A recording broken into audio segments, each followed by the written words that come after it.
د ریاست الوزرا سیاسي مرستیال مولوي عبدالکبیر له افغان پانګوالو وغوښتل چې په خپل هیواد کې د پانګونه وکړي. د کابل په میرویس میدان سیمه کې د رحمان سوداګریز مرکز د جوړېدلو د کارونو د پایل په مراسمو کې د اسلامي امارت دغه لوړپوړي چارواکي وویل چې په افغانستان کې هر ډول پانګونې ته ښه زمینه برابره ده او پانګوال هیوادوال دي د خپل هیواد د ودانولو لپاره هم دلته پانګونه وکړي. نو موږ یو ځل بیا په خپل ټولو سرمایدارانو باندې غږ کوو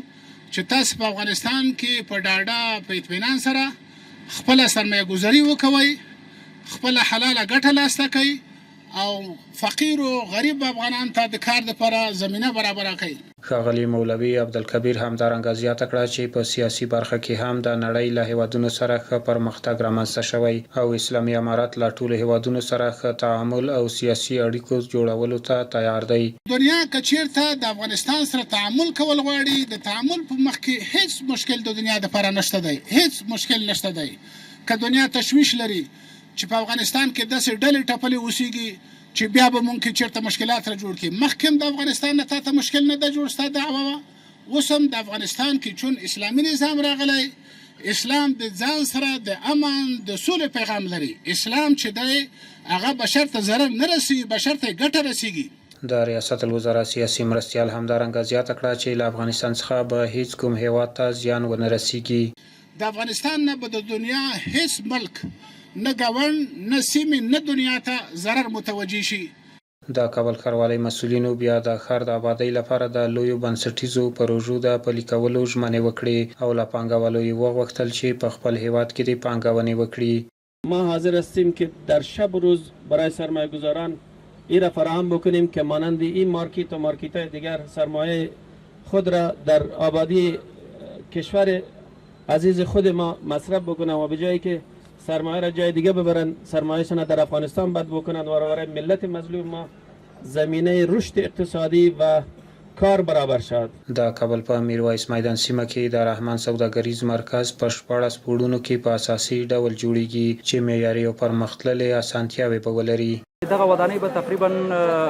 په مکمل ډول باندې په 14 منزلو کې جوړیږي چې 3 منزله به پارکینګونه